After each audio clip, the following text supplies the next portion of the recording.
আশ্বিন মাস পড়ে গেলে ঘর ঝাড়ার একটা তোড়জোড় লেগে যায়। ঘর না ঝাড়লে যেন মনেই হয় না যে পুজো পুজো ভাব। তাই সকালবেলায় চা খেয়ে লেগে পড়লাম ঘর পরিষ্কার করতে। আজকে করছি রান্নাঘর পরিষ্কার। রান্নাঘরের ভিতরটা যা পরিষ্কার করছে, আর বাইরে মিক্সি টিক্সি কৌটো কাটা গ্যাস এই সমস্ত পরিষ্কার করছি আমি।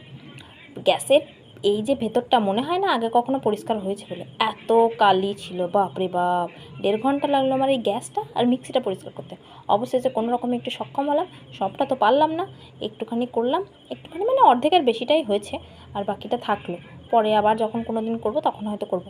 মিক্সিটা মোটামুটি পেরেছি, আর গ্যাসটা ওইরকম করবে কোনো রকমে শুকাতে দিলাম। তারপর চলে গেলাম ছাদে কৌটো আনতে। দেখলাম মা মাল মশলা সমস্ত কিছু রোদে দিয়েছে। তারপর আমি কৌটো কাটাগুলোকে সার্ফে ভিজানো ছিল সেগুলো নিয়ে গেলাম নিচে, কারণ উপরে প্রচণ্ড রোদ, ওই রোদে কৌটো পরিষ্কার করা আমার দ্বারা সম্ভব হতো না। তাই নিচে নিয়ে এলাম কৌটোগুলোকে পরিষ্কার করছি। রান্নাঘরটা পুরো ঝাঁ চকচকে হয়ে গেছে। ভিডিওটা ভালো লাগলে লাইক করবে, কমেন্ট করবে, চ্যানেল